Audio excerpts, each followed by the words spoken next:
Hello and welcome to episode 83 of Heating Up the UK, a Miami Heat UK based podcast. I am your host, Dan Healy. Before we come to today's episode, as always, please check out the YouTube channel, Miami Heat UK TV. I am back from Miami now, half term done, kids back to school. I can now focus on getting content out as frequently as possible. So that means game day from the UK is going to be as close to every game day as we can do.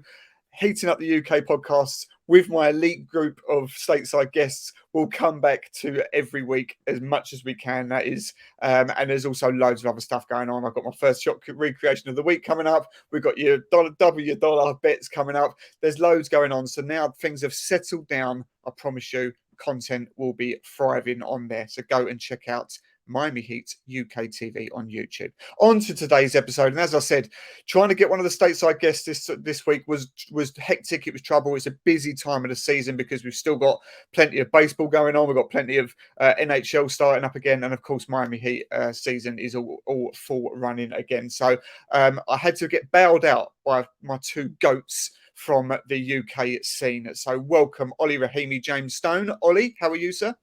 I'm doing well, mate. Thank you very much for having me. Pleasure to be here. Great to have you on as always, mates. James Stone, how are you, my man? Very good, thanks. Glad to be here. I think it's my first time on this pod, so happy to be here. Lovely, lovely. I didn't realise that. So thank you very much for joining me. And as I said, bailing me out. Guys, we talk a good time, I suppose, because the Heat have just come off of back-to-back wins for the first time. And that's always something to be celebrated in today's NBA. But all in all, we're now 9 games in. We're actually 10% of the season in already. Incredible. The Heat are 4-5, so an inconsistent start. Yes, a tough start. The schedule didn't look nice when it was first released, despite lots of home games. But the Heat now 4-5. There's been some really bad performances. There's also now been some glimmer of some good performances. But on the whole, Olly, I'll start with you. As I said, fundamentally, an inconsistent start. Maybe somebody even goes as far as saying a poor start. I'll ask you both this question, but I'll start with you, Olly. What's the fundamental reason for a relatively slow start for the Miami Heat?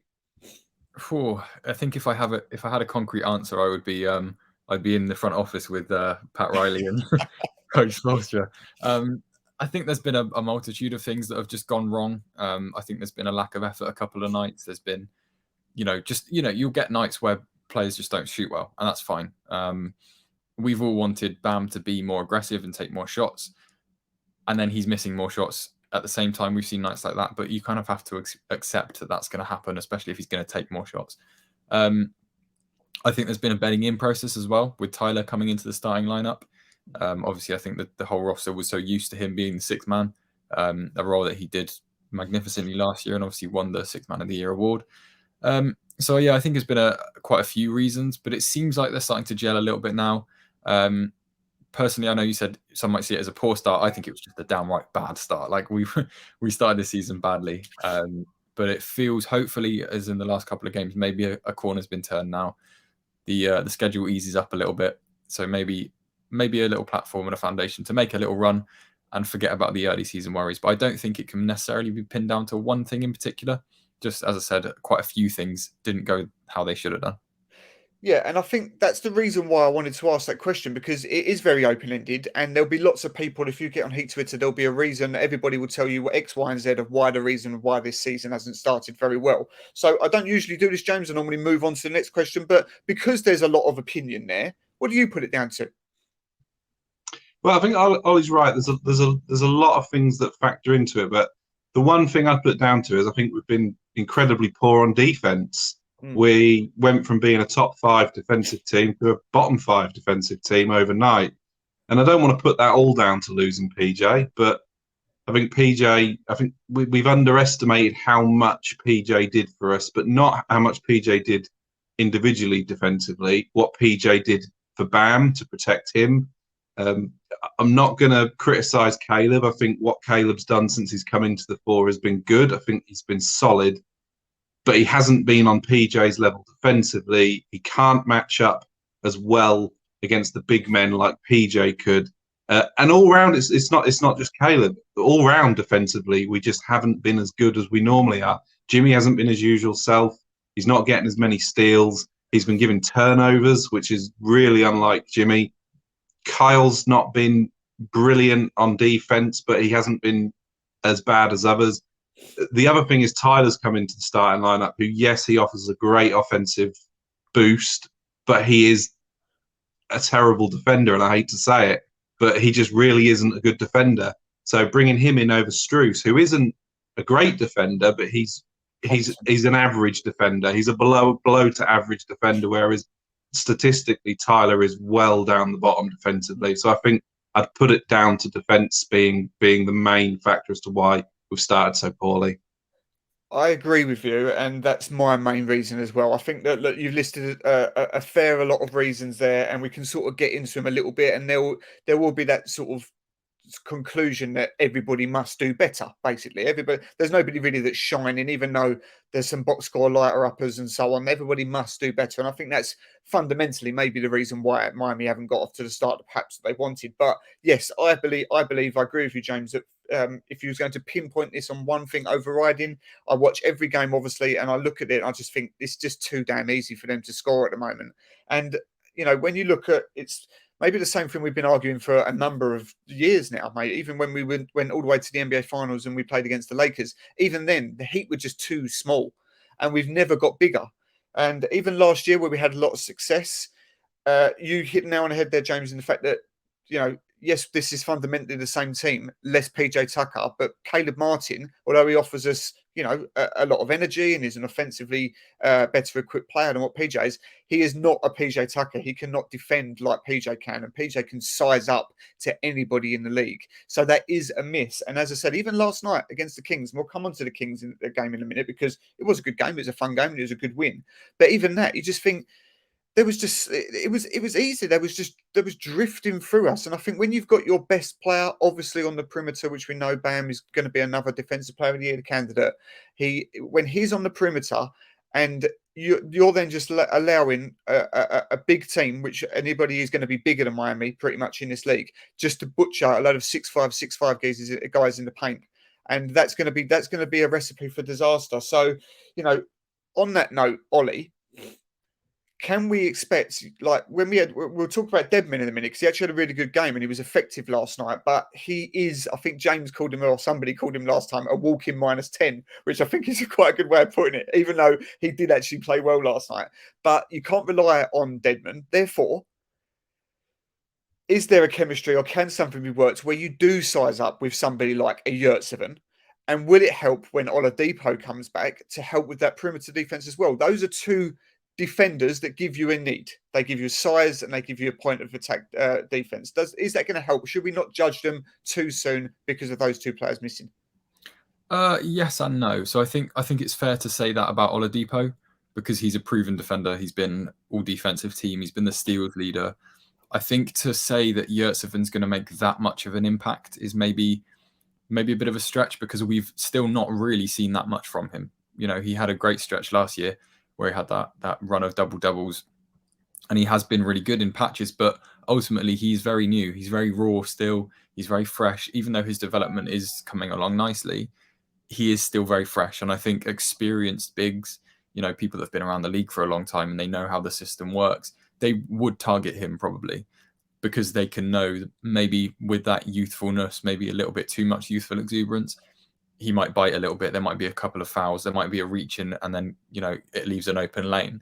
So I think to maybe pin it on Yurt and Oladipo, maybe it is a little bit much, but I think Oladipo will certainly help. Definitely on the defensive end, but on the offensive end from the bench as well, which we've really struggled with this season, losing Tyler's 20 points per game from the bench.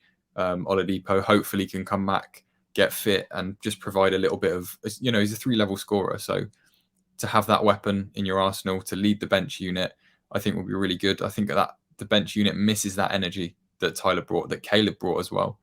And just a point on, you were mentioning about PJ, size doesn't always mean size, if that makes sense. So obviously yes. Caleb is bigger than PJ, he's taller. Yeah. But PJ played big. You know, he would square up against 7-footers and he would back them down. He could do all of that. And he had that grittiness, that dogged determination kind of thing, which Caleb has, but it's just something that you get with an experienced vet like PJ. And I think we miss him. But I think there's a long way to go left in the season still, and this team is going to evolve. I think it's going to look very different by the end of the season. I imagine that they probably will move for a bit more size at some point. When that will be and who that will be, we don't know. Nobody knows. But yeah. I think that, I agree with you. Look, this front office isn't stupid. They watch all the games. They can analyse it better than what many can.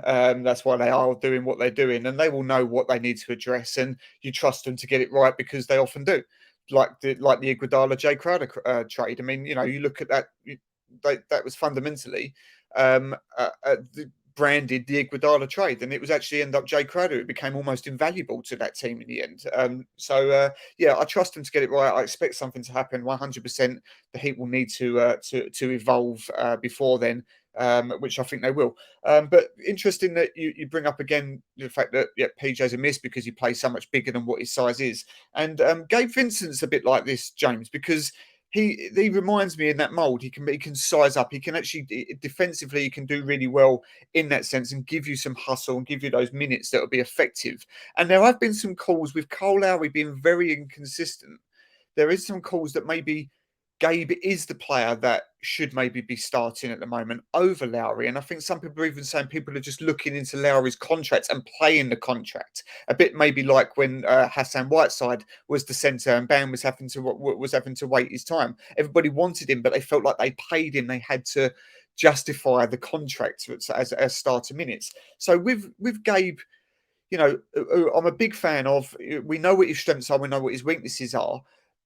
He's really one of the only players that you could maybe make a case for jumping into this starting lineup right now. And maybe would that mean that Kyle Lowry who can create more shots, who can facilitate more, who can maybe marshal a team better than maybe anybody else on this roster? Is an argument to say that maybe Kyle should be the one that could run the bench unit, or would you prefer it at the moment with him? So we've had this inconsistent. We showed that he was very good last night, and when Butler maybe isn't playing and the ball will be in his hands more, we can show that he can score. Do you think that as an overall package, if he can show that more consistently, then of course he's the obvious choice? Yeah, so it's an interesting one because there was a Twitter conversation yesterday. Can't remember who started it. One of the guys in America started it, but it was what does Kyle do better than Gabe?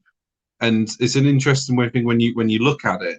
At the minute, we're comparing a 36-year-old Kyle Lowry to a 5-year into the mid-20s Gabe Vincent. So the athletically, speed, all that kind of stuff is not a fair comparison. We're not comparing all-star Kyle Lowry to Gabe Vincent. We're comparing the Kyle Lowry of now. Now, the last few games, Gabe Vincent had a rough start to the season. First couple of games, he was a bit ropey. He was missing a lot of shots. He had a lot of turnovers, and I think he nearly fouled out in one game. But the last few, he's really turned it around and back to where he was back end of last season and in the playoffs, where he was a consistent role player for us in the playoffs. I think absolutely, if you could do it, I see no reason why Gabe Vincent couldn't start and Kyle could lead the bench. The problem is, like you said, there's the contract that will Miami want to be paying $30 million, however much it is a year, to someone to lead the bench unit when they gave him that contract to help us win a championship. The other thing is, I don't think you'd get the results out of Kyle. I think Kyle personally would take it as an insult because he's a starter. He's been a starter his entire career. He came here on a contract to be a starter, to be our point guard, to lead us to a championship. I think if they turn around to him now and said, we want you to lead the bench unit, I don't think we'd see much return from it. I don't think his heart would be in it. You look at the Lakers with Westbrook, similar sort of conversation. Huge contract for a player that they thought was going to bring them championships. He is now on the bench, and they've actually won the last 2 games. So it's interesting to see. You don't know what conversation has gone on there. And I don't know whether it would work with Kyle Lowry, but I don't think you'd get... I think Vincent would be good starting. I don't think Kyle Lowry would deliver what we would want off the bench. Yeah, I think that I mean, like you use the Lakers there as an example. I think that made, as soon as that was brought up with Westbrook coming off the bench, I think it made immediate sense because the fit there was just ridiculous with those three non-shooters, really. But when you look at doing that with someone like Kyle, Kyle was brought in to be the perfect fit. You look at the Lakers situation; the players are incredible on their day, but the fit is awful. This is like the Kyle Lowry was supposed to be the missing piece. As I said, he was brought in, and we lauded it. I did, certainly. I thought this is the player that we wanted. So I agree with you. That I think that reversing that, even though Gabe does give us a lot of what I think statistically we're better with Gabe on the court. But Ollie, we did speak a little bit on the stream about Kyle Lowry and the fact that, look, I'm a big fan of his. I want him to do very well.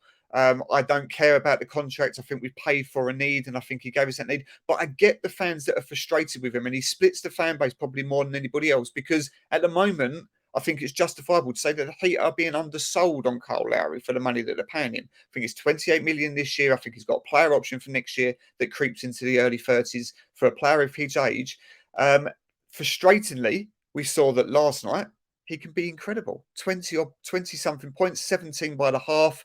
He's got a good 3-point shot on him. He's more than just a ball handler, facilitator. He's that floor general, but offensively, he can do it. But he doesn't show it enough. Maybe that's because Butler was out last night. We expected him maybe to do that. But the rumours were, as I said, I know we talked about this a little bit on Game Day from the UK, but the rumours were that after those Pat Riley comments in the postseason about sort of almost fat shaming him a little bit, and he's a bit fed up with the whole talk about Miami Heat culture, and he's not really settled in as well as maybe he'd hoped. That apparently Spoelstra runs a very tight ship that you can't have as much fun as maybe he was used to in Toronto. It was all creeping in. This was coming from a Raptors beat writer that he's got a very good relationship with. And we sort of looked at it and go, well, okay, you look at those comments, you look at the fact that he's not started well, that sort of went hand in hand, and you was wondering where this was going to go.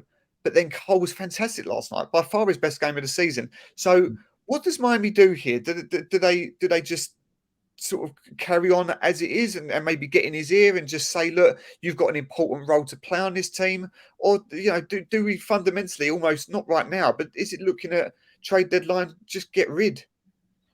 I think it's too early for that, definitely. And I think from the outside looking in, obviously, it seems like Kyle is the kind of person that you leave to his own devices and he will do what he thinks is right, which in this situation probably isn't the best fit. And I think the issue that we've seen with Kyle this season, and also looking back at last season, is just that inconsistency, like we said. And the big pro to Gabe, and massive credit to him, is that he's dependable. He's become dependable now. Okay, he's had a bad start to the season, but he's become a dependable player. You know what you're going to get from him on a nightly basis. Whereas Kyle, at the moment, you don't know if you're going to get 0 points, 2 assists, and a rebound, or he's going to go for 22 points in the first half. So I think what Miami need is consistency. And at the moment, Kyle's not providing that. But, we spoke about it on the stream, like you said, and I think Kyle's been undersold on Miami, but I think Miami have been undersold on Kyle as well. Yeah. They haven't got what they thought they were going to get from him. And obviously vice versa. Kyle's maybe not fallen in love with Miami the way that he thought he was going to. And on paper, I was with you, Dan. I was all for this. I was really excited, and I thought this is going to be the move to take us further. And, we got back to the Eastern Conference Finals. We missed on a Jimmy 3. That's fine. But, Kyle didn't have a good playoffs. And that's what maybe he was brought in to do, because before then it was Goran who had been phenomenal, but Kyle was the next level. Kyle was the step up from Goran. And if we could get that close with Goran, how close could we get with Kyle? So, yeah, I think Kyle will be unhappy with the situation, but absolutely likewise, Miami will be as well.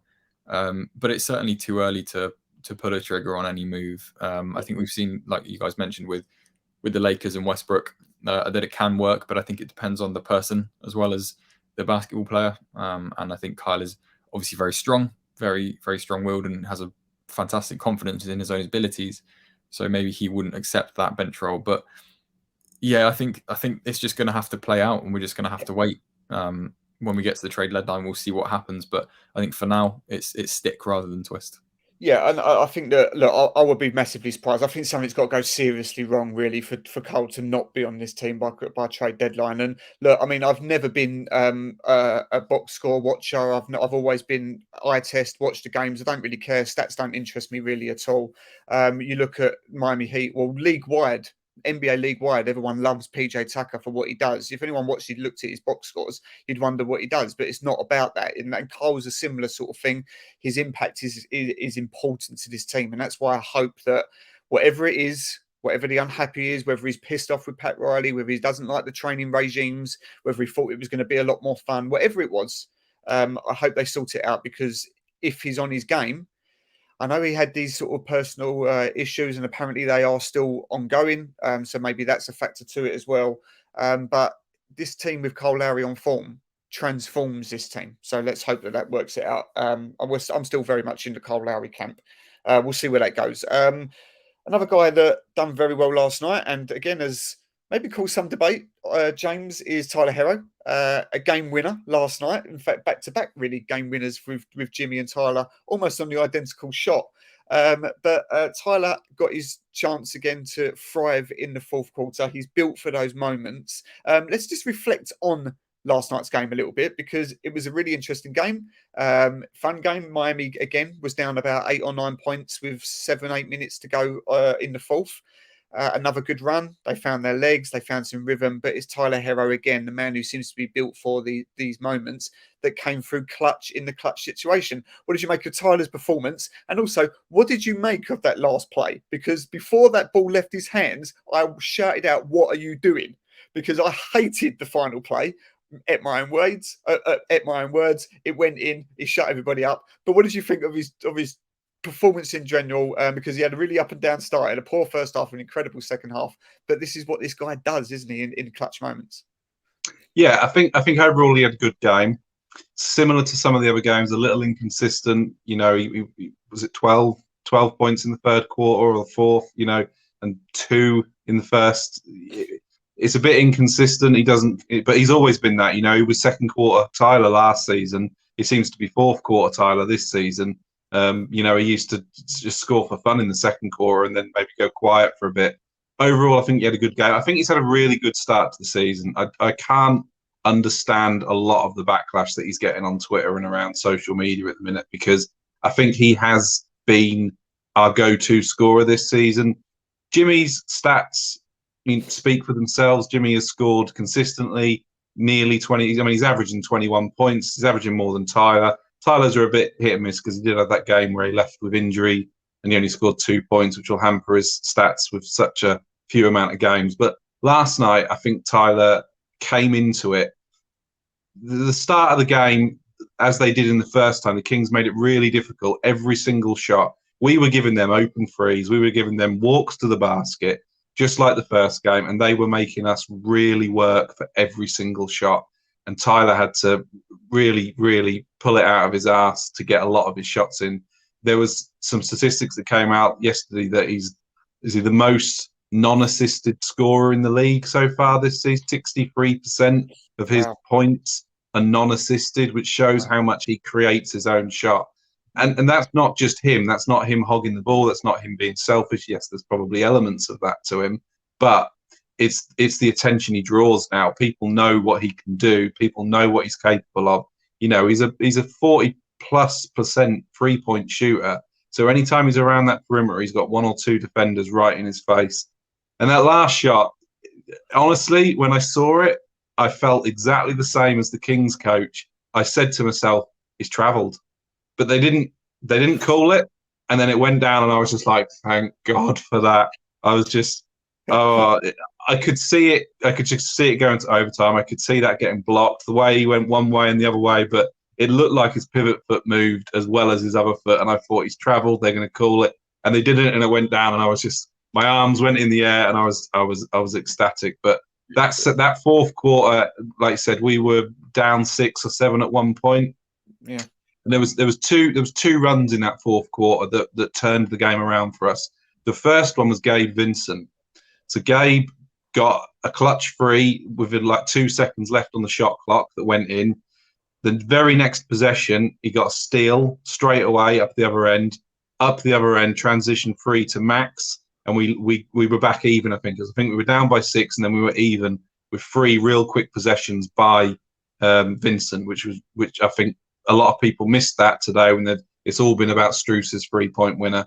And then the other part of the fourth quarter was Tyler. Yeah.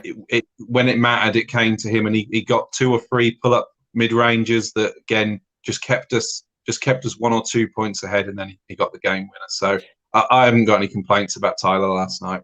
No, I mean, Tyler, again, as I said, look, we've seen him do it time and time already in his short NBA career. He just, this is what he does. He's got ice in his veins. He says he relishes these big moments. He wants the ball in his hands because he knows that he can bring these shots and win games for the Miami Heat.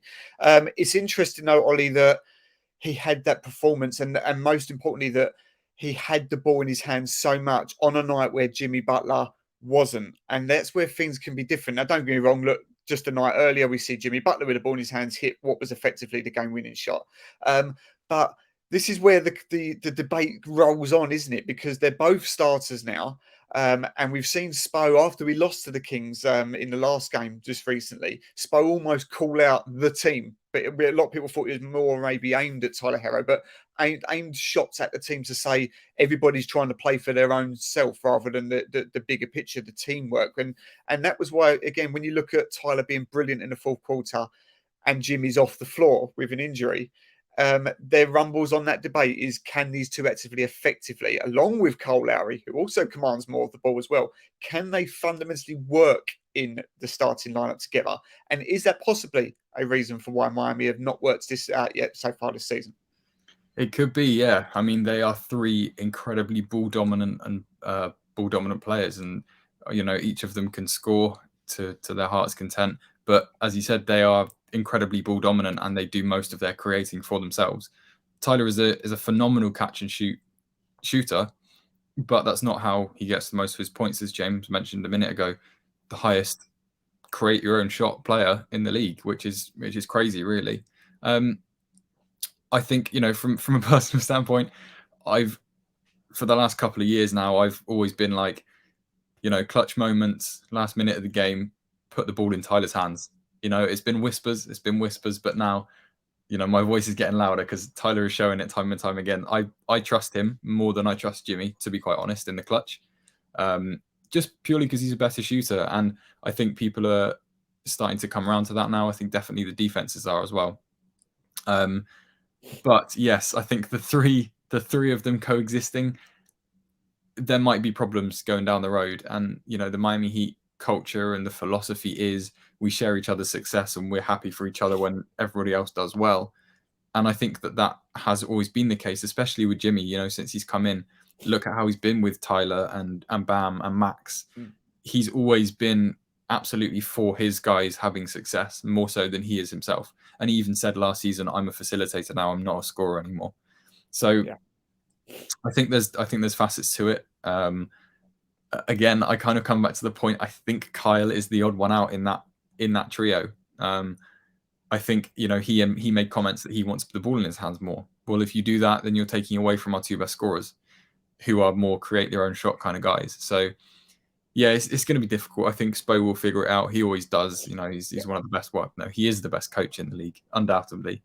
And he's got so much experience now and so much success of doing all of these little things. And the front office will figure it out as well. So I think there's a long way to go, as I said. But yeah, it's just going to be interesting to see. It might be that night number 1 is Kyle's night, number 2 is Tyler's night, and then night number 3 is Jimmy's night. But it might alternate like that all season. We just have to do it. And what I like about this team, and I know it's been maybe a rough start, but what I love about this team is the fact that we have adapted. We've readapted the starting 5, and we're trying it with Tyler, and we're maybe working through some issues. And yes, of course, that might be a reason why at the moment this team has not got off to a winning start this season. But the team is deep. We've said we say this so many times. There's so many players. The Heat are in a luxury in this sense that we can adapt to starting 5. We can work this out as we go along, both in practice and during games. Spo, as you said, with his coaching staff, are more capable than any other across the league to work this out. So we can add on, if we need to say to Tyler, right, okay, look, you can have a stretch here. We're going to do half a dozen games coming off the bench again. Max, you're in. Caleb, you're going to shift over. Gabe, we're going to put you with Kyle. There's lots that we can do. There's lots of ways we can work it. This is really what the regular season is all about. This is where, we try things out, we work things out. And of course, come trade deadline, if we're in that mix, there'll then be a move to be made. And that's where Pat does Pat things. So, it's going to be interesting. It's not too worrying me at the moment. Just very quickly before I let you both go, guys, the schedule now at 4 and 5, the Miami Heat 4 and 5, the schedule now loosens up a little bit. We've got Indiana Pacers tomorrow. We've got the Trailblazers. We've got them back-to-back games against the Hornets and then the Suns. So I think probably 4 out of those 5 games, James, the Heat will go into those games as bookies' favourites. What's your prediction through this? Do you just think, look, Heat get into a net positive over 0.100 start, and this league, which is already showing some real weird results, and there's hardly anything. I think the Raptors are currently in third on something like 5 and 4. So it shows you really, apart from the Bucks and the Cavs, to be fair, that everybody's beating everybody. So you think a few wins under your belt, panic over? Yeah, I think so. I think that you could see last night felt like a playoff game. Spur only went 3 deep on the bench. Martin, Vincent, and Robinson were the only 3 that came on. No one else came on. He wanted to win that game. We needed to win that game because it's the momentum. Big win against Golden State. You then get a win against a team, no disrespect, a team we should have been beating. Yeah. You can't argue we should have been beating the King at home. We should have made it a lot easier than we did. It shouldn't have been as close as it was, but it was. But we need it. We need the morale boost. I'd like to think now this is the catalyst to continue to go. Maybe we can win 4 or 5 in a row. Get above 500 and kind of carry on with the form that we had last season. People should be used to the what we're playing, the roles that people have got now. So yeah, I think last night's game was a big win. It was a must win, and I think the Raptors we've got coming up at some point is going to be a real task because they're such a big, strong team. I'm not really looking forward to that, but I think the Hornets, the Pacers, I think these are games that we should be confidently going into, especially at home, and coming away with a victory.